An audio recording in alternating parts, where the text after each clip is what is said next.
முன்னொரு காலத்துல வந்து தானம் தர்மம் பண்ணாங்க. அது என்ன ரீசன்? எதுக்காண்டி பண்ணாங்க? பல கர்ம வினைகள் வந்து தானம் மூலமா கழியும். ஆயினும் சில கர்ம வினைகளை நீ அனுபவித்தே கழிக்க வேண்டும் அப்படின்னு. நான் வந்து தானம் பண்ணா எனக்கு வந்து நிறைய நல்ல விஷயம் கிடைக்கும்.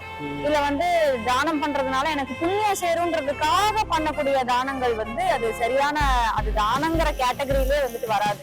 குடும்பத்துல நிறைய இப்ப சண்டை வந்துட்டு இருக்கு, பிரச்சனை வந்துட்டு இருக்கு, அதனால சர்வீஸ் பார்த்தலன்னு நினைக்கிறேன், அதெல்லாம் நான் போய் சர்வீஸ் பண்ணணும் அப்படின்னு பண்ணக்கூடிய தானங்கள் வந்து எதுவுமே கிடைக்காது. உபதேசம் கொடுக்கறது, நம்ம எதுக்காக வந்திருக்கோம், இந்த கர்ம வினைகள் பத்தி சொல்லி கொடுக்கறது, இந்த மாதிரி கேட்டகரிஸ்ல இருக்கக்கூடிய தானங்கள் வந்து நீங்க எதனோடமே கம்பேர் பண்ண முடியாத அளவுக்கு இது ஒரு வேற டைமென்ஷன்ல இருக்குன்னு சொல்லலாம். ரமண மகரிஷி எல்லாம் வந்து பாத்தீங்கன்னா அவரு நிறைய மக்களுக்கு சொல்றது, உபதேசம் பண்ணி அதெல்லாம் அவர் பண்ணவே இல்லை. அவரோட அதிகபட்ச உபதேசமே வந்து பாத்தீங்கன்னா சும்மா இரு அப்படின்றதுதான். ஸ்கூலுக்கு போறது, காலேஜ் போறது, வேலைக்கு போறது, இது மட்டுமே வாழ்க்கை கிடையாது. இதை தாண்டி இப்படி ஒரு விஷயங்கள் இருக்கு.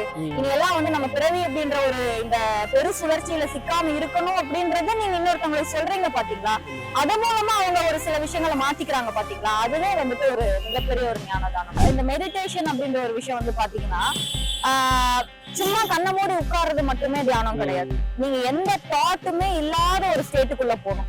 அந்த ஸ்டேட்டுக்கு எப்ப நீங்க போறீங்களோ அப்பதான் வந்துட்டு நீங்க ஃபர்ஸ்ட் ஸ்டேஜே நீங்க வந்து கிராஸ் பண்ணிருக்கீங்கன்னு அர்த்தம் இந்த மெடிடேஷன் தியானம் இப்படிங்கிற ஒரு விஷயத்துல. வணக்கம் சௌந்தர்யா, எப்படி இருக்கீங்க? ரொம்ப நல்லா இருக்கேன், நீங்க எப்படி இருக்கீங்க? ரொம்ப நல்லா இருக்கேன். நம்ம சேனலுக்கு நீங்க ஆன்மீகம் தொடர்பான பல்வேறு விளக்கம் அளித்திருக்கீங்க. புதுசா நிறைய கேள்விகள் இருக்கு. இப்போ இன்றைய தலைமுறையில வந்து பாத்தீங்கன்னா தானம் தர்மம் பண்றாங்கல்ல, அதோட முறைகள் என்ன? ஏன் தானம் தர்மம் பண்றாங்க? அது பாவத்தை நிவர்த்தி பண்றதுக்காண்டி தானம் தர்மம் பண்றாங்களா? அது எப்படி பண்ணணும்? பொதுவா இப்ப நிறைய பேர் வந்து இப்ப பண்ணிட்டு இருக்கக்கூடிய தான தர்மங்கள் வந்து நிறைய பேர் எதிர்பார்ப்போடு தான் பண்ணிட்டு இருக்காங்க. நான் வந்து தானம் பண்ணா எனக்கு வந்து நிறைய நல்ல விஷயம் கிடைக்கும், இல்ல வந்து தானம் பண்றதுனால எனக்கு புண்ணியம் சேரும்ன்றதுக்காக பண்ணக்கூடிய தானங்கள் வந்து அது சரியான அது தானங்கிற கேட்டகரியிலே வந்துட்டு வராது. சோ அந்த காலத்துல எல்லாருமே இப்போ புராணங்கள்ல இருந்து எல்லாருமே சொல்லப்பட்டது வந்து நிறைய தானம் பண்ணுங்க, நிறைய தர்மம் பண்ணுங்க, சாப்பாடு வாங்கி கொடுக்கறதுல இருந்து எல்லா தானங்கள், வஸ்திரதானம்னா துணி நம்ம கொடுக்கறது, இது எல்லாமே நிறைய விஷயங்கள் சொல்லி இருந்திருக்காங்க. ஆனா இப்ப எல்லாருமே வந்து பாத்தீங்கன்னா ஓகே நான் சர்வீஸ் பண்ணா எனக்கு வந்து என் குடும்பத்துல வந்து சண்டை வராது, என் குடும்பத்துல நிறைய இப்ப சண்டை வந்துட்டு இருக்கு, பிரச்சனை வந்துட்டு இருக்கு, அதனால சர்வீஸ் பார்த்தலன்னு நினைக்கிறேன், அதெல்லாம் நான் போய் சர்வீஸ் பண்ணணும் அப்படின்னு பண்ணக்கூடிய தானங்கள் வந்து எதுவுமே கிடைக்காது. இப்ப நம்ம முன்னொரு காலத்துல வந்து தானம் தர்மம் பண்ணாங்க. அது என்ன ரீசன்? எதுக்காண்டி பண்ணாங்க?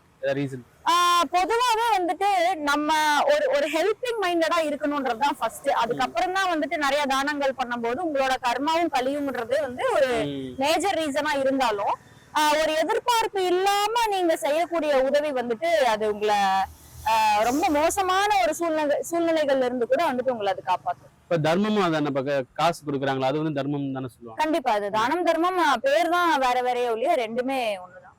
ஓகே, இப்போ இது பண்றதுனால நமக்கு கண்டிப்பா நம்மளுடைய கர்மா வந்து சரியாகிடும், அழகா உண்மையா? இதெல்லாம் உண்மைதான். லைக் இப்போ அகத்தியரோட ஒரு வாக்கு இருக்கு, அது என்னன்னா பல கர்ம வினைகள் வந்து தானம் மூலமா கழியும், ஆயினும் சில கர்ம வினைகளை நீ அனுபவித்தே கழிக்க வேண்டும் அப்படின்றது அவரோட அருள் வாக்கு.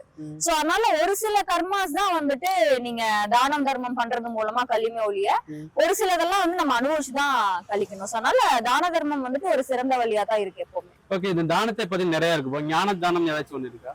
கண்டிப்பா. இப்போ வந்து எப்படி நம்ம சாப்பாடு வந்துட்டு நிறைய பேருக்கு வாங்கி கொடுக்குறோமோ அது வந்து அந்த ஒருவேளை பசியதான் வந்துட்டு சால்வ் பண்ணும்.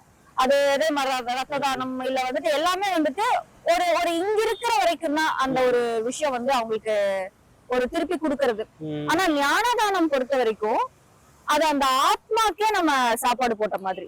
அது வந்து நீங்க அந்த ஆத்மா மறுபடியும் மறுபிறவி எடுத்தாலும் கூட நீங்க என்னைக்கோ அந்த ஞானத்துக்கு அந்த ஆத்மாக்கு நீங்க உபதேசம் பண்ணது வந்து அது பல பிறவிகள்ல அது அப்படியே தான் இருக்கும். அதனால ஞானதானம் தான் என்னை பொறுத்த வரைக்கும் இருக்கிறதுலே சிறந்த தானம். ஆனா இப்ப இந்த தர்மம் அந்த மாதிரி சிறந்தது கிடையாது.